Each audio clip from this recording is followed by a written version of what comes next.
Chapter 1. The Bottle That Started It. Henry John Heinz built one of the most recognizable fortunes in American history, on a decision that sounds almost too small to matter.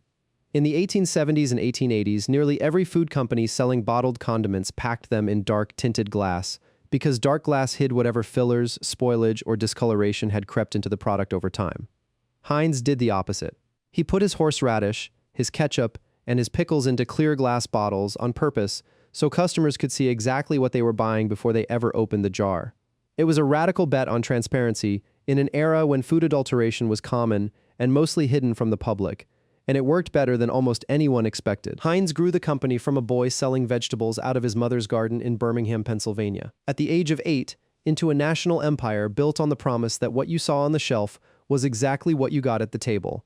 He was still deeply involved in food safety advocacy decades later, playing a real role in the passage of the 1906 Pure Food and Drug Act, one of the first federal laws in the country's history aimed at regulating what companies were allowed to put inside their products. He died in 1919, with a fortune that would eventually seed the multi-billion-dollar Heinz endowments, and a family name that ended up sitting on grocery shelves in nearly every kitchen in the country. What almost nobody remembers today is how many times, across the century after his death, that same family was struck down not by bad decisions or reckless spending, but by sudden, violent accidents that took its heirs one generation after another, and how much money changed hands, and how many legal battles followed, every single time. Chapter 2. 57 Varieties. Before there was a company big enough to leave behind a fortune worth fighting over, there was just Henry Heinz and a very small operation that nearly failed completely. His first venture, a partnership called Heinz and Noble, formed in 1869 selling bottled horseradish, went bankrupt within a few years during the financial panic of 1875. An early failure serious enough that Heinz reportedly had to work off the debt personally rather than simply walk away from it, an old-fashioned kind of accountability that would have been easy to skip given the bankruptcy laws of the era. He started over almost immediately, forming a new company with his brother and a cousin, and this time the business held. By 1896, the company had grown so large and diversified that Heinz coined the slogan 57 varieties as a piece of marketing, even though by his own admission the company was already selling more than 60 different products at that point. He simply liked the way the number 5 looked, calling it his lucky number, and paired it with 7 for the sound of the phrase rather than any literal product count.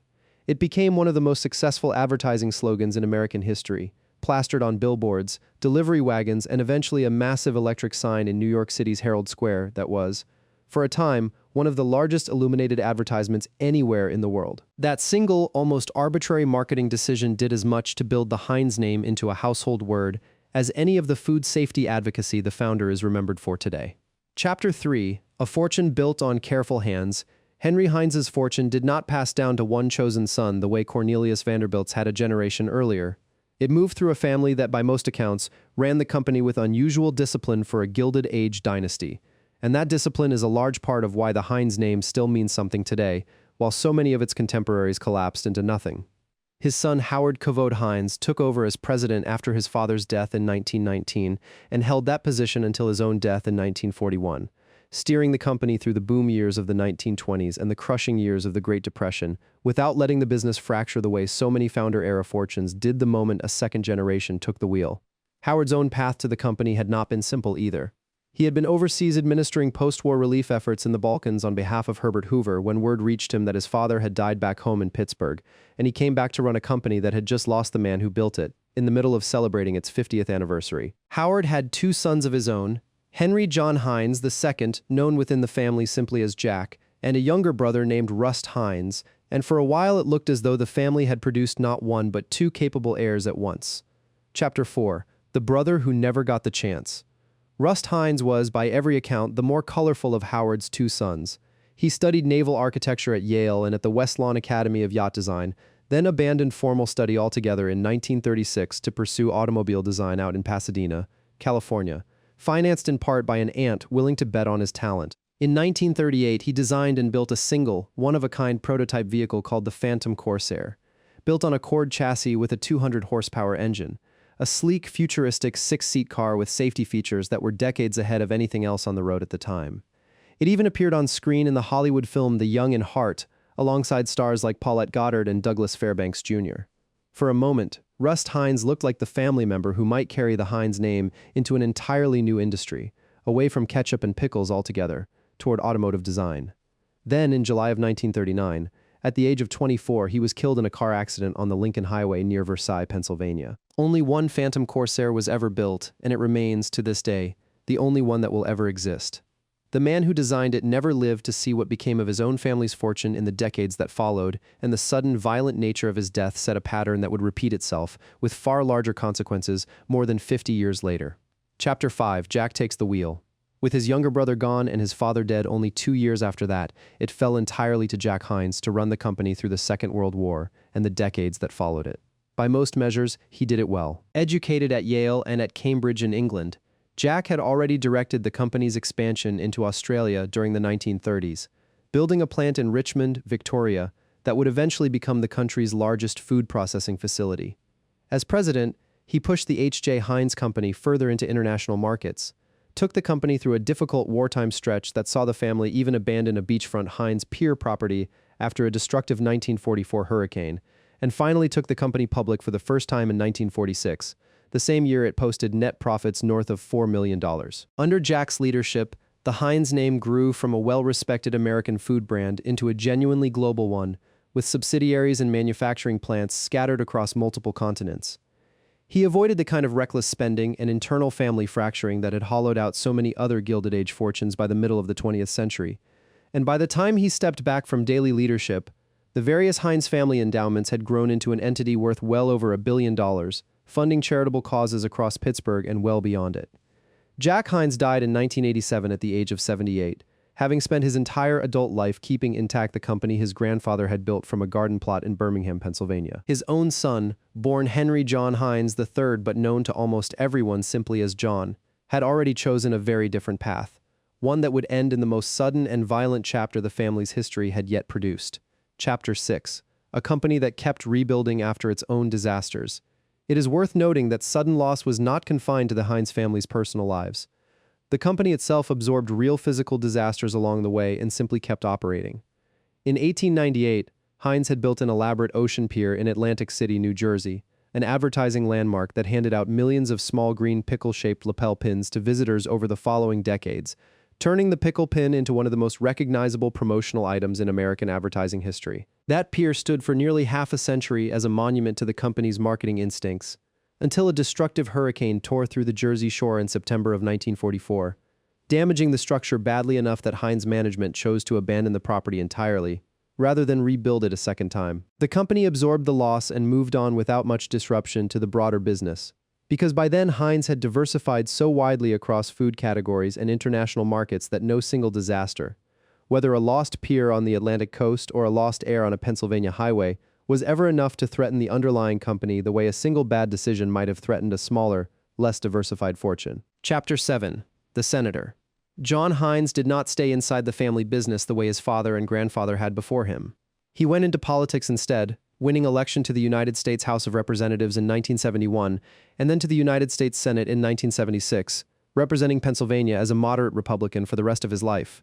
He married Teresa Simões Ferreira, a Mozambique-born woman of Portuguese descent, in 1966, and together they raised 3 sons while John built a reputation in Washington as a serious, independently wealthy legislator who never needed his government salary to live comfortably.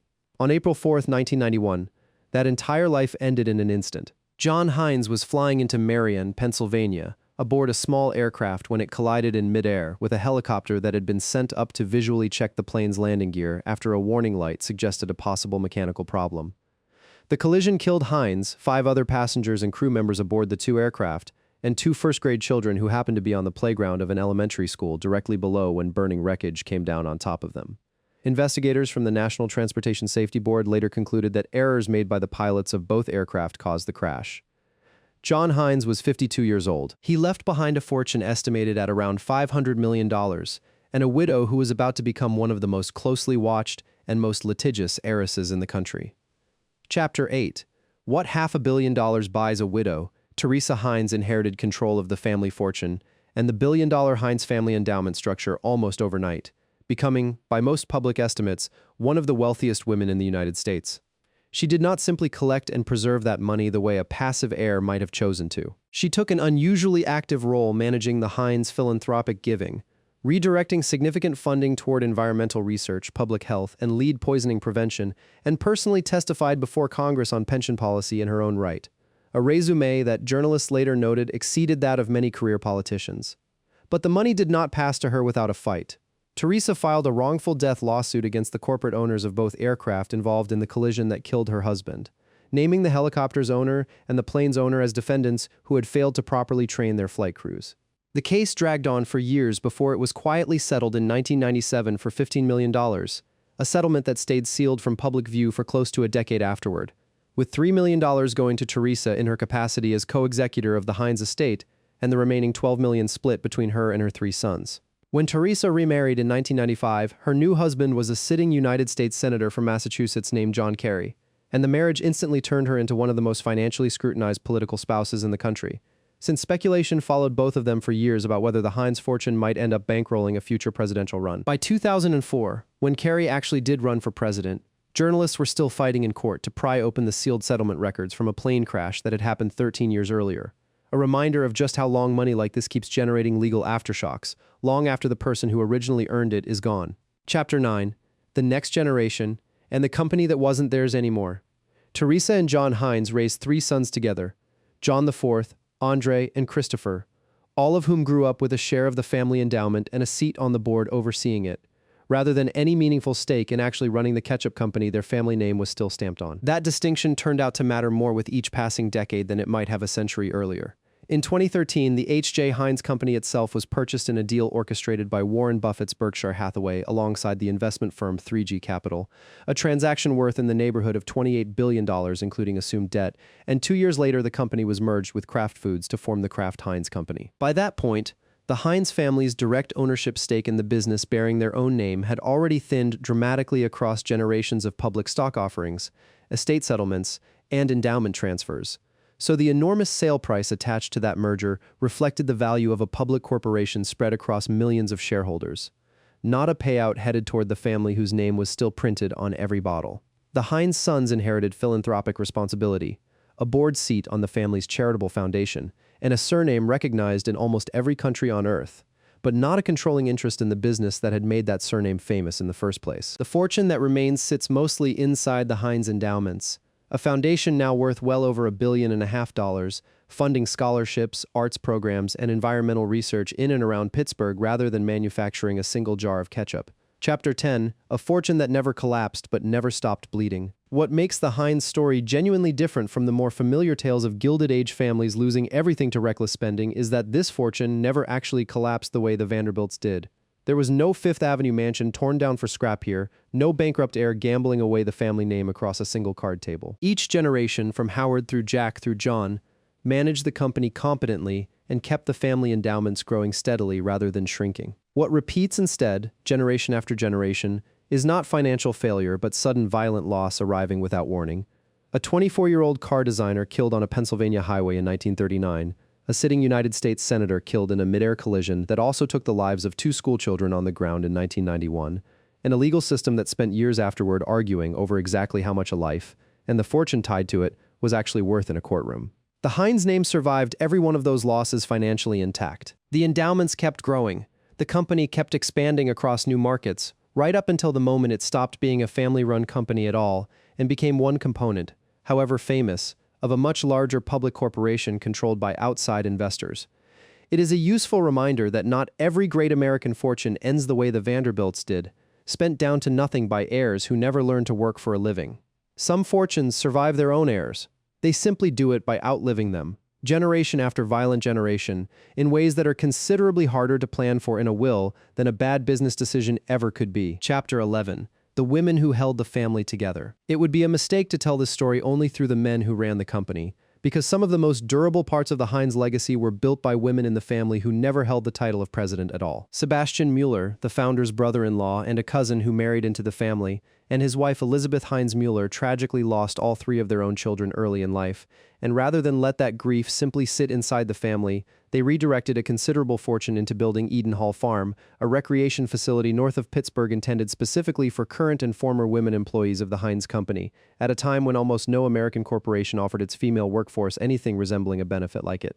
Decades later, Vera Heinz, another woman inside the extended family, became known for funding travel and education programs aimed at giving young women life-changing experiences abroad, a philanthropic instinct she credited to her own transformative travels earlier in life. And it was Teresa Heinz, not any of the men who carried the Heinz surname by blood, who ended up controlling and actively reshaping the largest single pool of Heinz money in the family's history after 1991, redirecting it toward causes far removed from ketchup and canned beans. The Heinz fortune, in other words, was never purely a story of fathers handing money down to sons. Some of its most lasting decisions were made by women who married into the family or who simply outlived the men whose names were on the company letterhead. Chapter 12. The endowment that outlasted the company. By the time the H.J. Heinz Company disappeared into the Kraft-Heinz merger in 2015, the actual manufacturing business that Henry Heinz had built from a garden plot in 1869 had effectively separated from the charitable institution carrying his family's name.